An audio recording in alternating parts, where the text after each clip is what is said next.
지난 수요일부터 저희가 40일간 또 경건하게 살고자 다짐한 사순절 기간이 시작됐습니다. 사순절을 맞이해서 여러 결심을 하신 분들이 많이 계실 것입니다. 우리 교회 차원으로는 함께 요한복음 말씀 우리 한번 손으로 직접 쓰면서 특히 예수님의 말씀이 제일 많이 기록되어 있는 성경이 요한복음이기 때문에 한번 필사해 봅시다. 그 일들을 시작하기도 했고요. 어떤 분들은 그동안 온라인 그 미디어에 너무 많이 노출되었다는 것을 좀 반성하면서 유튜브나 또 SNS 좀 미디어 금식을 하겠다 이렇게 다짐하신 분도 계셨습니다. 흥미롭게도 저희 교회 목사님 중에는 도파민 금식을 하겠다 선언하신 분이 계셨습니다. 여러분 혹시 도파민 아십니까? 우리를 굉장히 자극적인 것을 경험해서 쾌감을 느끼게 하는 것이 이제 도파민이라고 하는 물질이잖아요. 자극적인 것을 보거나 뭐 자극적인 음식을 먹거나 그럴 때 이제 도파민이 많이 분비되는데 거기에 이제 중독되는 경우가 종종 있다고 하죠. 그래서 우리 한 목사님이 이 사순절 기간 동안에 자기가 그동안 너무 자극적인 음식을 많이 먹었는데 좀 건강하고 순한 음식을 먹겠다 이렇게 결심을 하시고 지난주 초부터 점심 도시락으로 야채 샐러드를 싸오셨습니다. 제가 그 사실을 모른 채로 저는 갑자기 화요일에 라면이 먹고 싶어서 교역자 카톡방에 제가 이렇게 카톡을 올렸습니다. 밥 먹읍시다. 나는 컵라면. 그랬더니 우리 장산성 목사님께서 컵라면 말고 신라면 끓여드리겠습니다. 참 귀한 분 아닙니까, 여러분? 정말 훌륭한 목사님이세요. 그러자 이 도파민 금식을 선포하셨던 목사님께서 저는 점심 싸왔지요. 크크크. 자, 크크크에 담겨있는 뜻이 무엇이겠습니까? 당신들은 몸에 좋지 않은 그 자극적인 라면을 먹겠지만 나는 따로 준비된 음식이 있다라고 하는 거죠. 뒤질세라 우리 충만 목사님께서 저희 부부도 신라면 함께 고고싱 가능합니까? 말씀하셨습니다. 이렇게 해서 저희가 화요일 점심을 라면으로 함께 먹었는데요.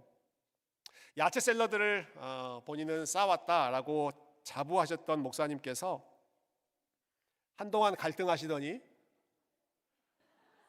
어느 순간 야채 샐러드를 내려놓고 저희와 함께 라면을 드시기 시작했습니다.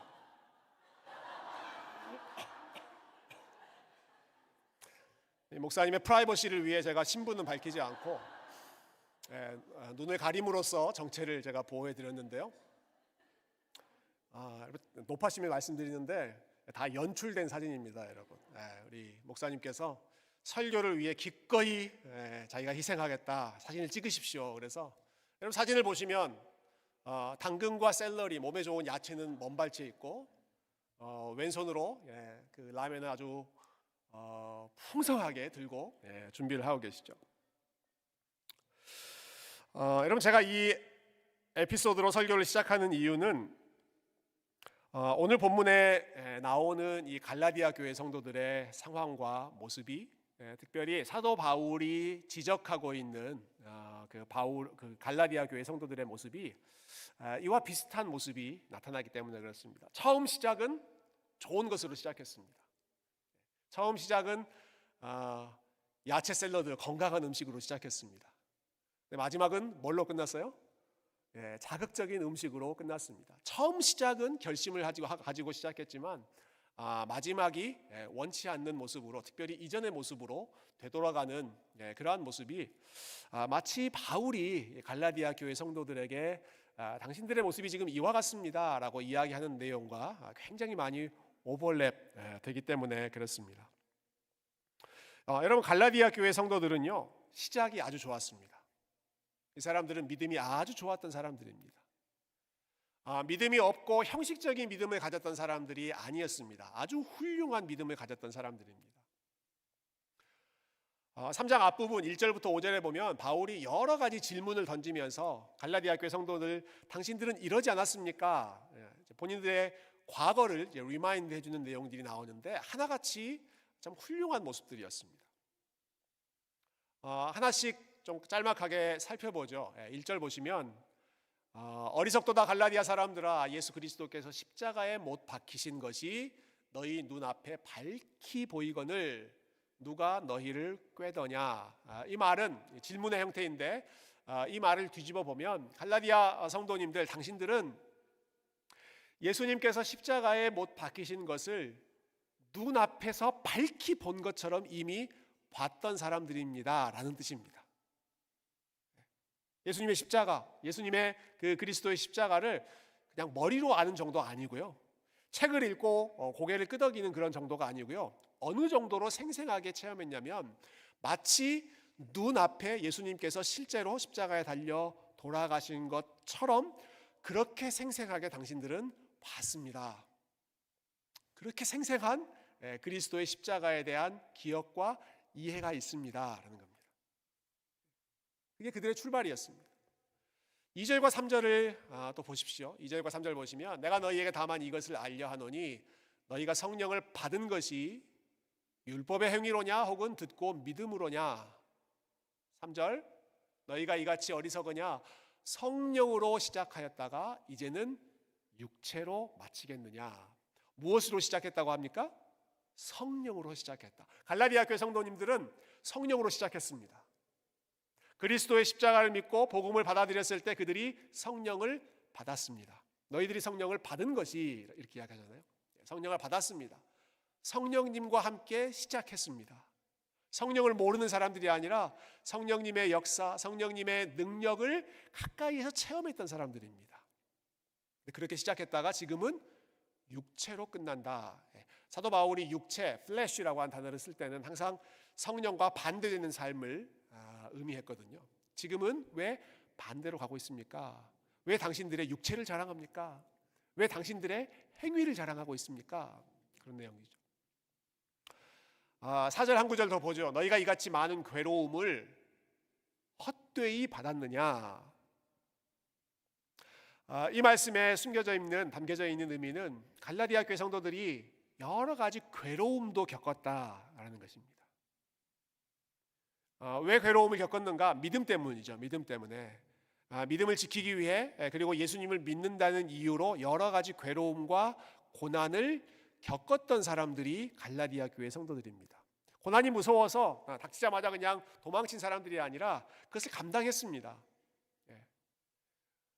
사도행전 13장 14장에 바울이 갈라디아 지역, 그 소아시아 지역에서 복음을 전할 때 여러 가지 반대가 있었던 사건들이 기록되어 있는데, 아마 갈라디아 교회 성도들도 똑같은 어려움을 감당했을 것입니다. 겪었을 것입니다. 그런 것까지도 인내했던 사람들이 갈라디아 교회 성도들입니다. 그러니까 굉장히 출발이 좋았죠. 그리스도의 십자가를 눈앞에서 밝히 본 것처럼 생생하게 경험했습니다. 성령을 받았습니다. 성령과 함께 출발했습니다. 심지어는 믿음 때문에 여러 가지 핍박도 견뎌냈습니다. 그런데 그랬던 갈라디아 교회 성도들이 주변에 여기저기서 이제 유대인들이 오고, 유대인들이 이런저런 말을 하니까, 계속해서 문화적인 프레셔를 주니까, 믿음만으로는 안 된다, 그리스도의 십자가로는 충분하지 않다, 성령만으로는 충분하지 않다, 우리가 열심히 율법을 지키는 삶을 감당해야, 그래야 진짜 하나님으로부터 의롭다는 평가를 받을 수 있다. 유대인들이 계속해서 이런 압력을 가하니까 점점 거기에 굴복하기 시작했습니다. 그래서 그리스도의 십자가가 아니라, 성령이 아니라, 믿음이 아니라 다른 것, 본인들이 했던 것, 본인들의 행위, 혹은 본인들의 얼마나 잘 순종했는가 하는 그러한 의지, 이런 것들을 더 붙잡고 자랑하기 시작했던 거죠. 이렇게 흔들리고 있는 갈라디아 교회 성도들의 마음을 안타깝게 생각하면서, 그리고 그 믿음을 올바른 길로 바로잡아주기 위해서 바울은 이 성도들에게 믿음의 조상 아브라함을 기억하라고 권면합니다. 믿음의 조상 아브라함 이야기를 오늘 본문에서 들려줍니다. 우리 6절과 7절 말씀을 한번 같이 읽어볼게요. 자, 6절과 7절 시작. 아브라함이 하나님을 믿음에 그것을 그에게 의로 정하셨다 함과 같으니라. 그런즉 믿음으로 말미암은 자들은 아브라함의 자손인 줄 알지어다. 아멘. 아주 참 잘 준비된 그 아규먼트인데요. 예, 사도 바울이 정말 이렇게 스마트한 분이세요. 이렇게 굉장히 러지컬하고 그 논쟁을 참 잘하는 분이셨는데, 여러분 유대인들이 항상 강조했던 것들이 있습니다. 우리가 아브라함의 후예다라고 하는 것입니다. 율법을 열심히 지키는 우리가 아브라함의 자손이고 아브라함이 우리의 조상이다. 이게 유대인들의 긍지였습니다. 자랑스럽게 생각하는 거였어요. 바울이 그것을 정면으로 뒤집습니다. 180도로 뒤집습니다. 유대인들 당신들이 아브라함의 후손인 것이 아니라 믿음으로 의롭다함을 받는다고 가르치고 주장하고 믿는 우리가, 심지어는 이방인이라고 하더라도 믿음으로 말미암는 복음과 의를 붙잡고 있는 우리가 진짜 아브라함의 후손입니다. 여러분 이 논쟁을 파악하실 수 있으시겠죠? 유대인들이 아니다, 우리가 진짜 아브라함의 후손이다, 아브라함이 진짜 우리의 조상이다, 아브라함이 처음으로 할례 받은 사람이고 우리도 할례라고 하는 의식을 지금도 계속하고 있다, 그러니 우리가 진짜 아브라함 라인이다, 이렇게 주장하고 있는데요, 바울이 그것을 정면으로 반박합니다. No. 여러분들이 아니라 아브라함의 진짜 후손은 우리입니다. 여기서 말하는 우리는 율법이나 행함이나 본인의 노력이나 선행이 아니라 오직 예수 그리스도를 믿는 믿음 때문에 하나님 앞에서 의롭다함 받을 수 있다고 고백하는 우리가 진짜 영적인 아브라함의 후손입니다. 여러분 지금도 유대인들이 있지만 유대인들이 ethnically, 혈통적으로는 아브라함의 그 블러드를 가지고 쭉 그 계보가 이어졌는지는 모르겠지만 여러분 하나님 말씀에 따르면 유대인들이 아브라함의 후손이 아니고요, 저와 여러분이, 우리가 믿음으로 하나님의 자녀가 된 우리가 아브라함의 후손이고 그리고 영적으로 하나님께서 복을 주신 그러한 하나님의 백성들입니다. 유대인이 아니라 우리가 친정으로 아브라함의 후손이다.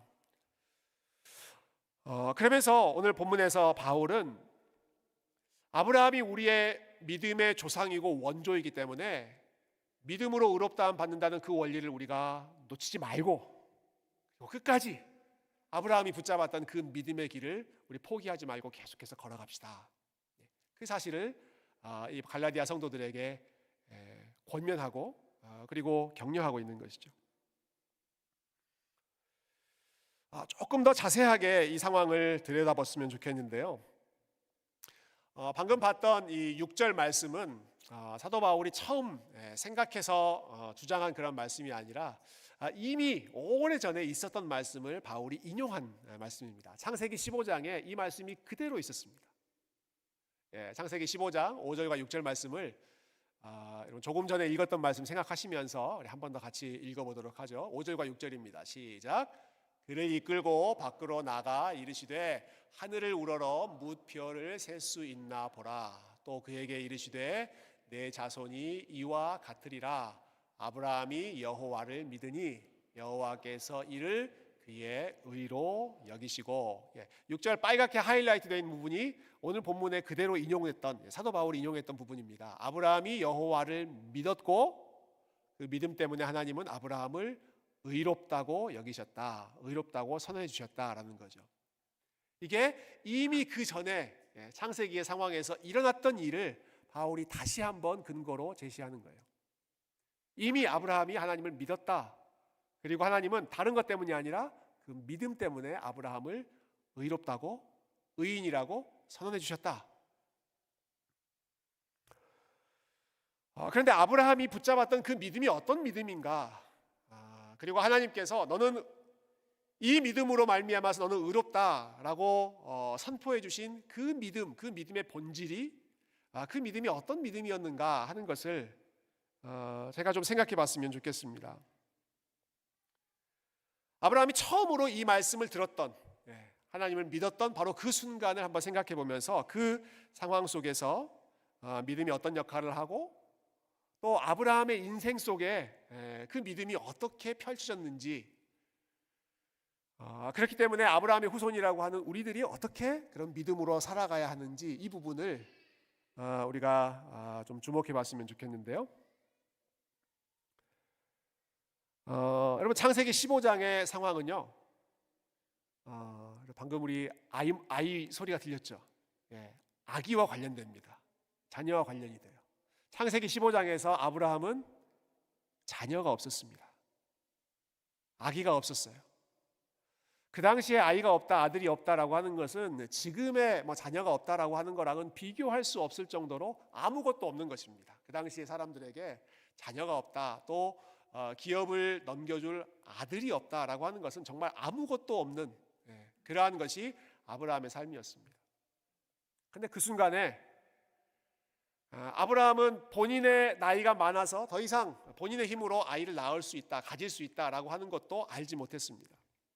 그래서 이 창세기 15장에 보면 아브라함이 하나님께, 하나님, 저희 집에서 일하고 있는 종이 한 명 있는데 이 종을 내 양자로 어답트해서 그 사람을 내 후손으로 삼겠습니다.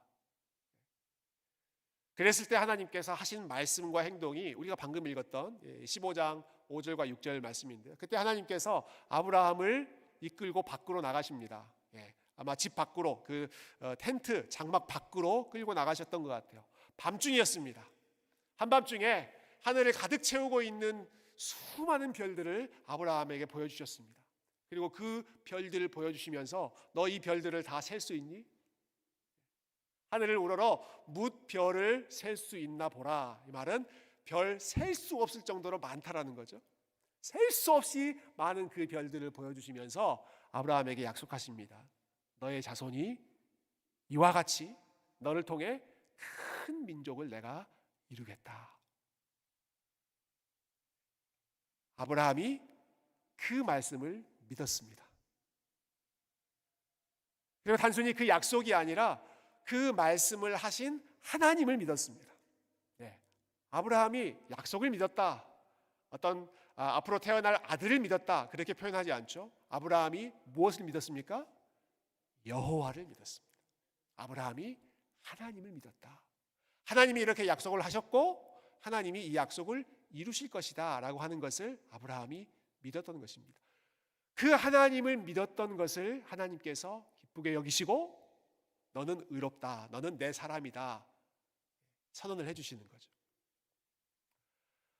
아브라함 본인의 삶을 생각하면 의지할 수 있는 것이 없었습니다. 믿을 만한 요소가 별로 없었습니다. 나이도 많고 오랫동안 아들도 자녀도 생기지 않고 본인의 삶은 계속해서 여기저기 떠돌아다니는 나그네에 불과했습니다. 자랑스러운 것, 내세울 만한 것들이 없었습니다. 그런데 하나님께서 그 아브라함에게 내가 너를 통해 일하겠다, 내가 너에게 약속한다, 너의 후손이 하늘의 별과 같이 많아질 것이다, 이 약속을 주시니까 아브라함이 알겠습니다, 아멘, 아멘, 하나님 믿습니다, 하나님께서 그렇게 이루실 줄로 믿습니다. 그 믿음을 고백하는 것이죠. 그렇게 해서 아브라함이 하나님의 의롭다 하심을 받고 그 이후에 하나님의 사람으로 믿음의 여정을 본격적으로 시작합니다. 믿음의 길을 계속해서 하나님과 함께 걸어가기 시작하죠.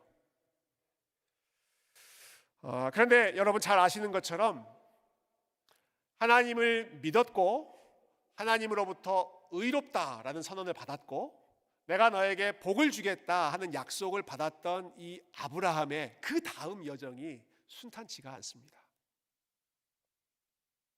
하나님께서 이런 약속을 주셨으면 하늘의 별처럼 바다의 모래처럼 큰 민족을 내가 너에게 이루겠다라고 하는 약속을 주셨으면 여러분 아브라함에게 자녀가 잘 생기고 또 많이 생겨야 그런 일들이 순탄하게 잘 이루어지지 않겠습니까? 그런데 아브라함이 아무리 기다려도 이 약속이 이루어지질 않습니다. 수십 년을 기다려도 이 약속이 이루어지질 않습니다. 하나님께서 주시겠다고 큰 민족을 이루시겠다고 했던 그 자손이, 그 자녀의 복이 아브라함에게 주어지지를 않는 거예요. 여러분 참 아이러니한 것은요, 이 아브라함이라고 하는 이 이름이 참 의미가 있는데 이 아브라함이라는 이름의 뜻은 영어로 하면 Father of Nations 여러 나라들, 여러 민족들의 아버지이다라고 하는 그 뜻이 아브라함입니다. 예. 여러분, 이름은 얼마나 거창합니까? 아브라함의 이름 스케일이 얼마나 큽니까? 그의 이름은 여러 민족들의 아버지입니다. 한 가정의 아버지 정도도 아니고 온 민족, 네이션스, 여러 민족들의 아버지, 그가 아브라함입니다.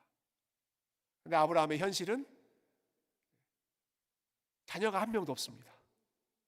이름은 온 민족의 아버지인데 자녀는 아직 그 하나님의 약속이 한 명도 이루어지지 않는 너무나 참 보잘것없는 허무한 그러한 삶이 아브라함이 겪고 살아가는 현실이었습니다.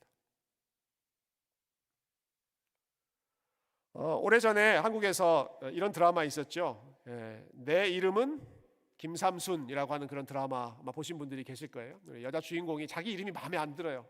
이름이 김삼순, 삼순이가 뭐냐 해가지고 삼순이 나는 싫다. 그래서 다른 이름으로 좀 더 예쁜 이름으로 바꾸고 싶어서 뭐 이런저런 에피소드들이 일어나죠. 저는 아브라함 스토리를 가지고 뭐 드라마나 영화를 한번 만들어 보면 그 제목을 이렇게 붙이면 좋을 것 같아요. 내 이름은 아브라함. 내 이름은 아브라함. 굉장히 많은 그 뉘앙스가 담겨 있는 제목인데요. 내 이름은 아브라함. 이름은 아브라함인데 삶은 아브라함답지 않은, 그 이름에 어울리지 않는 것처럼 아무것도 주어지지 않는 그러한 삶이 아브라함의 일생이었죠. 그 속에서 믿음을 계속해서 훈련해 나가는 것입니다. 그런데 아브라함이 연약한 존재이기 때문에 그 기다림이 너무 힘들고 지치기 때문에 그 사이에 아브라함이 딴 생각을 하고 또 딴짓을 할 때가 참 많이 있었습니다. 하나님의 약속이 속히 이루어지지 않으니까 인간적인 방법을 시도해 봅니다. 자기 아내가 아닌 다른 여인을 통해서 자녀를 낳아보려고 하기도 하고, 또 그렇게 하다가 실패하니까 하나님께서 계속 내가 아들 주겠다라고 약속하시는 그 말씀을 계속해서 비아냥대고 의심하고 냉소적으로 반응하기도 하고, 그리고 하나님께서 내가 너에게 줄 그 땅에 있어라, 머물러 있어라 말씀하셨는데도 불구하고 아브라함이 계속 여기 갔다가 저기 갔다가 현실적인 압박 때문에 현실적인 문제를 인간적으로 해결하기 위해서 애굽도 갔다가 또 블레셋 땅도 갔다가 이방인들의 그 땅을 여기저기 다니죠. 그런데 가는 곳마다 두렵기도 하고 또 낯선 곳이기도 하고 여러 가지 불안한 마음에 겁이 나서 거짓말도 하고 하나님이 안 계신다고 생각하기도 하고 마치 하나님을 모르는 사람처럼 그렇게 참 형편없는 행동들을, 그런 실수들을 범하는 것이 아브라함의 모습이었습니다. 아브라함이 하나님을 믿었다고 고백한 이후에, 그리고 심지어는 하나님께서 아브라함은 의롭다고 선언해 주신 그 이후에 아브라함이 이렇게 많은 실수와 잘못들을 범하고 또 범하고 계속해서 되풀이하면서 잘못된 일들을 행하죠.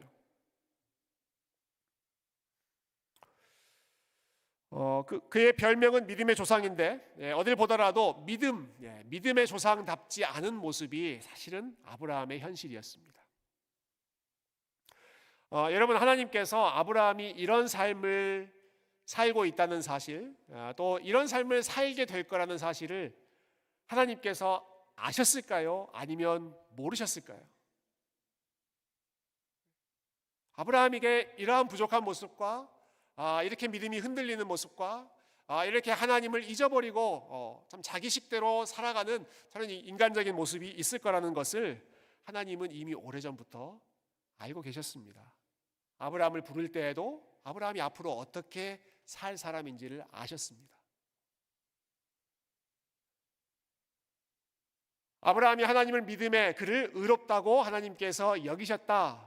그 순간에도 하나님은 아브라함이 그 후에 얼마나 많이 흔들리고 비틀거릴지를 알고 계셨습니다. 그런데도 불구하고 하나님은 아브라함을 의인이라고 선언해 주시는 것입니다. 앞으로 네가 어떤 모습을 보이건 어떤 길을 가건 어떤 상태에 있건 간에 내가 너의 믿음을 붙잡고 내가 너를 통해서 너에게 준 약속을 내가 반드시 지키겠다.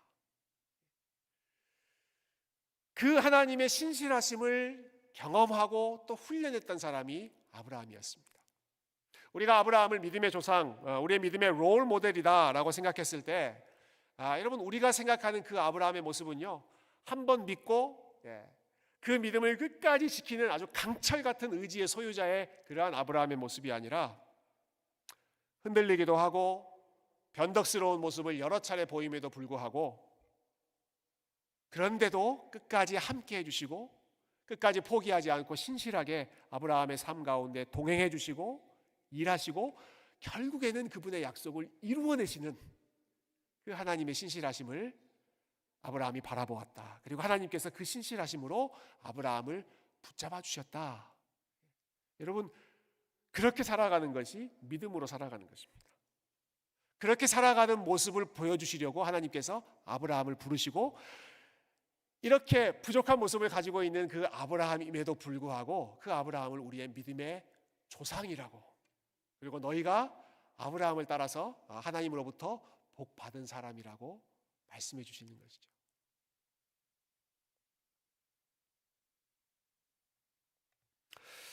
어제 오전에 중보기도 세미나가 있었는데요, 여러 목사님들께서 참 좋은 강의를 준비해 주셔서 참 순서마다 은혜를 참 많이 받았습니다.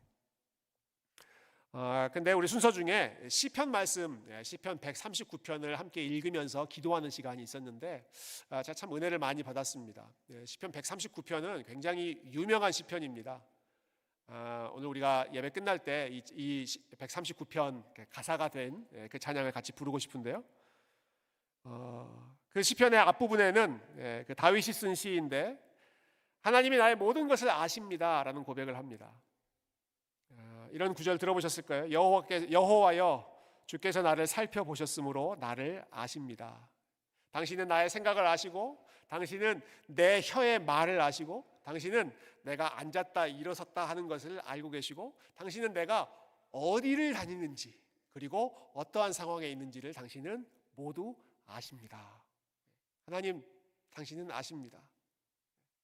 우리가 부르는 찬양의 가사에 보면 나보다 더 날 잘 아시는 주님, 그렇게 그 찬양이 시작하지 않습니까? 하나님, 당신은 나에 대해서 모든 것을 아십니다.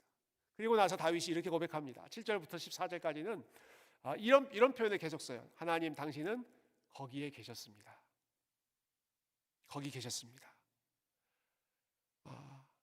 내가 하늘 높은 곳으로 갈 때에도 여호와여, 당신은 거기 계셨습니다. 내가 땅속 깊은 곳으로 내려갈 때에도 여호와여, 당신은 거기 계셨습니다. 내가 바다 끝으로 달려갈 때에도 하나님 거기에 계셨고, 심지어는 내가 흑암 속에 어두움 속에 있을 때에도 하나님, 당신은 거기에 계셨습니다. 다윗이 이렇게 고백하죠. 우리가 이 말씀을 읽고 함께 기도했습니다. 항상 함께 계시는 그 하나님에 대해서 같이 기도했는데요. 자, 처음에는 너무 익숙한 말씀이기 때문에 그렇지, 하나님 함께 계시지, 그렇지, 하나님 모든 걸 알고 계시지, 그렇게 별 생각 없이 기도를 시작했는데, 이 말씀 가지고 기도하는 가운데 굉장히 새롭게 다가오는 부분이 있었어요. 앞부분에 하나님께서 하셨던 말씀, 다윗이 고백했던 말씀, 하나님, 당신은 다 아십니다. 나를 속속들이 다 아십니다. 사람들이 알지 못하는 나의 가장 은밀한 것까지도 당신은 아십니다. 그리고 이어지는 말씀, 하나님, 당신은 언제나 거기 계셨습니다. 바다 끝이건 땅 밑이건 하늘이건 언제나 내가 가는 곳에는 하나님은 항상 계셨습니다. 이 두 가지 사실이 연결되는데, 이전에 생각하지 못했던 것이 좀 깨달아지는 것 같았습니다. 하나님이 다 아신다. 나를 다 아신다. 근데 그 하나님이 내가 가는 곳마다 항상 거기 계신다. 여러분, 누군가 여러분의 속마음과 여러분의 모든 삶의 일거수일투족을 다 꿰뚫어 보고 있는 존재가 있다고 한번 생각해 보십시오. 나에 대해서 완전히 다 알아요. 내가 어떤 삶을 사는지 너무나 잘 알아요. 내가 평소에 무슨 생각을 하는지, 사람들하고 있을 때에는 뭐 그럴듯하게 살아가지만 정말 아무도 보는 이가 없을 때, 아무도 모를 때, 그럴 때 내가 무슨 생각을 하고 내가 무슨 말을 하고, 그리고 내가 마음속에 어떠한 욕심을 품었는지를 여러분 꿰뚫어 보고 있는 사람이 있다고 한번 생각해 보십시오. 그러면 어떤 느낌이 드실 것 같아요? 네. 좀 무서워지지 않으세요? 좀 걱정되는 마음이 들지 않으십니까? 여러분, 오늘도 여러분이 참 제 설교를 열심히 들어주고 계시는데요. 여러분이 제 설교를 이렇게 열심히 집중해서 들으시는 이유는 여러분이 저를 다 알지 못하기 때문에 그렇습니다.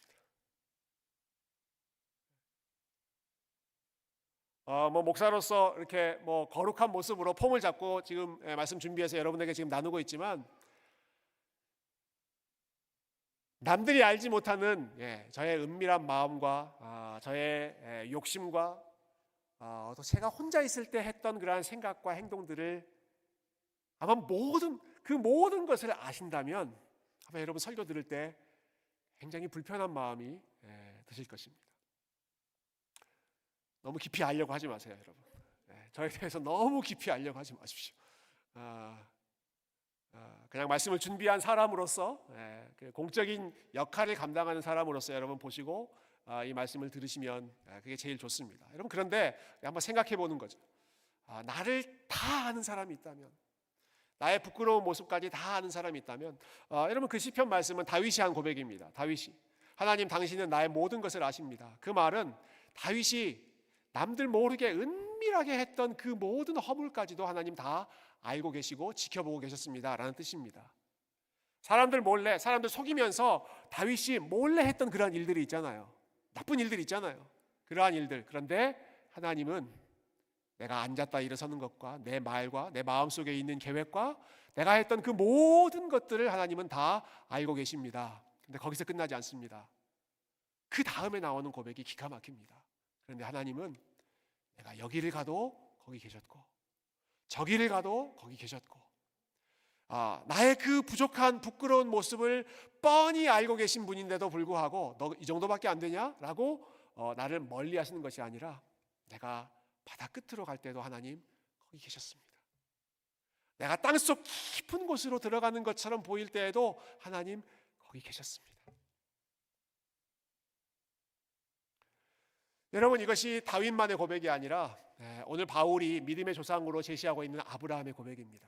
아브라함이 똑같이 고백했을 것입니다. 하나님, 당신은 내가 가는 곳 어디에나 거기에 계셨습니다. 아브라함이 처음 하나님의 부르심을 받았을 때 갈대아 우르라고 하는 땅, 이방인들의 땅입니다. 하나님이 안 계실 거라고 생각했던 그런 땅입니다. 그러나 하나님이 거기에 계셔서 아브라함을 부르셨습니다. 아브라함이 믿음으로 시작했지만 여러 가지 현실적인 어려움 때문에 여기도 갔다가 저기도 갔다가 여러 방황을 하죠. 이집트도 갔다가 블레셋도 갔다가 그리고 그런 곳에 갔을 때에는 여기에는 하나님이 안 계신가 보다 두려운 마음을 갖게 되고 그리고 인간적인 행동들을 많이 하기 시작했습니다. 그런데 거기에도 하나님이 계셨습니다. 이집트에도 하나님이 계시고 블레셋 땅에도 하나님이 계시고 사방에서 위험을 받고 전쟁의 소용돌이에 휩싸여 있는 그 순간에도 그 과정 속에도 여전히 하나님이 계셨고, 여러분, 심지어는 아브라함의 삶에서 가장 힘든 시간이라고 하면 참 하나님 앞에 순종하는 게 너무 어려웠던 시간이 있죠. 자기 아들을 제물로 바치라고 했던, 아들 이삭을 데리고 제물로 바칠 그 모리아라고 하는 그 산 위로 올라갔던 그 순간, 아브라함에게 얼마나 고뇌가 컸던 시간일지 좀 가늠조차 하기 힘든 시간입니다. 그런데 놀라운 것은 그 모리아 산을 올라갔을 때에도 하나님이, 여러분, 거기에 계셨습니까? 안 계셨습니까? 거기에도 하나님이 계셨습니다. 아브라함이 올라오자 하나님이 아브라함의 이름을 부르시죠. 아브라함아, 아브라함아, 너 네 아들을 바치지 말고 순양이 있으니까 저 순양을 나한테 바쳐라. 여러분, 거기에도 하나님이 계셨습니다. 아브라함의 부족한 모습과 흔들리는 삶과 여러 가지 방황하는 그 인생에 참 고뇌하는 그러한 순간에 그 모든 모습을 다 알고 계시는 하나님께서 아브라함의 부족한 모습 때문에 실망하고 멀어지시는 것이 아니라, 그럼에도 불구하고 그가 가는 모든 상황 가운데 거기 계시며 아브라함과 함께 하시며, 그리고 아브라함에게 주셨던 그 약속을 기필코 이루어내신 분이 아브라함이 경험했던 하나님이고, 그리고 아브라함의 후손으로서 우리가 붙잡고 가는 하나님인 줄로 믿습니다. 여러분, 우리가 가는 모든 곳에 하나님이 거기 계시는 줄로 믿습니다. 하나님이 이런 상황에서는 계시지 않을 거야 라고 생각할 수 있는, 잘 이해되지 않고 힘들고 참 하나님이 뚜렷하게 보이지 않는 그 순간에도 하나님은 거기 계시는 줄로 믿습니다. 가장 어두운 순간에도 하나님이 거기 계시고, 가장 우리에게 참 안개와 같이 안 보이는 그런 순간에도 하나님께서 거기 계시기 때문에 아브라함의 발걸음 함께 인도하시고, 다윗에게 이 아름다운 참 시편의 고백을 허락하신 그 하나님이 저와 여러분의 발걸음을 여전히 붙잡아 주시고, 우리가 어디로 가든지, 심지어 우리의 모습이 어떠한 모습이건 간에 그분의 신실하심 때문에, 그분의 약속 때문에 우리를 붙잡아 주시는 여러분, 그 하나님과 동행하는 것, 우리 연약함에도 불구하고 하나님의 신실하심 때문에 계속해서 하나님과 함께 붙잡혀서 그 믿음의 길을 걸어가는 것이 믿음의 조상 아브라함이 걸어갔던 길이고, 저와 여러분이 함께 걸어가야 할 믿음의 여정인 줄로 믿습니다. 사랑하는 성도 여러분, 하나님은 우리의 모든 것을 다 알고 계십니다. 하나님은 모든 것을 알고 계십니다. 우리가 강할 때도 우리를 알고 계시고, 우리의 약한 모습도 알고 계시고, 우리의 잘하는 모습도 알고 계시고, 그러나 우리의 못난 모습도 알고 계시고, 우리의 건강한 모습도 알고 계시지만 우리의 병든 모습도 알고 계시고, 우리가 믿음으로 잘 걸어가고 있는 그 모습도 우리 하나님이 지켜보고 계시지만, 때로는 방황하고 갈등하고 흔들리고 넘어지는 그 상황들도 우리 하나님께서 다 알고 계십니다. 놀라운 사실은, 정말로 놀라운 사실은, 우리가 그렇게 연약한 순간에도 하나님께서 여전히 거기 계신다라는 것입니다. 여전히 하나님께서 거기 계셔서 우리를 기다리시고, 때로는 우리를 일으키시고, 때로는 우리의 삶을 하나님께서 주관하셔서 하나님이 원하시는 그 목적지로 이끄시고, 저와 여러분의 삶에 우리 예수 그리스도 안에서 약속하신 그 믿음의 복, 하나님 나라의 신령한 복, 하나님과 동행하고 하나님을 더 깊이 알아가는 그 복을 넘치도록 채워주시고, 포기하지 않는 사랑으로 저와 여러분의 삶을 안전하게 지켜주실 줄로 믿습니다. 우리 하나님 바라보고 하나님의 신실하심 안에서 힘차게 걸어가는 우리 성도님들 다 되시기를 주님의 이름으로 축원드립니다.